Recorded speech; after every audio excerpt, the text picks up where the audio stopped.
Episode 1 के शुरुआत में हमें मेन फीमेल लीड सेंगजी को दिखाया जाता है। वैसे तो सेंगजी पढ़ाई में बहुत अच्छी है, पर उस दिन उसका पढ़ाई में मन नहीं लग रहा था, इसलिए वो क्लास में ही ड्राइंग कर रही थी। तभी टीचर ने उसे देख लिया और बहुत डांटा और कहा अगले दिन अपने पेरेंट्स को साथ ले आना। ये सुनकर सेंगजी के तो होश ही उड़ गए थे, पर बेचारी क्या ही कर सकती थी। क्लास खत्म होते ही सेंगजी की दोस्त उसके पास आती है और पूछती है अब तुम क्या करोगे, कि तभी विंडो के पीछे कुछ लड़कों को दिखाया जाता है। वो लड़के सेंगजी के दोस्त को कुछ इशारा कर रहे थे कि सेंगजी को लेकर बाहर आओ, और सेंगजी की दोस्त भी वैसा ही करती है, पर सेंगजी का पूरा ध्यान तो अपने मोबाइल पर था।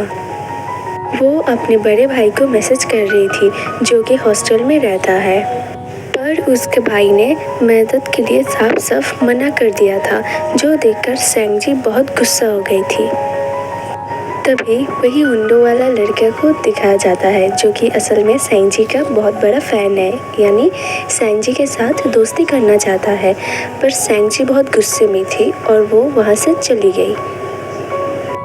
दूसरी तरफ सेंगजी ये सोचकर परेशान हो रही थी कि अब तो टीचर के पास मम्मी को ही ले जाना पड़ेगा।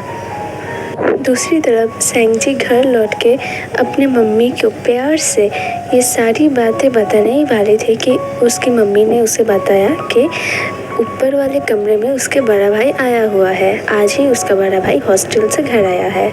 ये सुनकर सेंगजी तो बहुत ही खुश हो गई थी।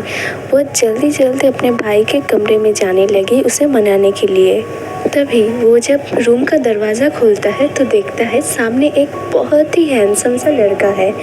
उसे तो पहले लगता है कि उसके भाई ने प्लास्टिक सर्जरी करवा ली है।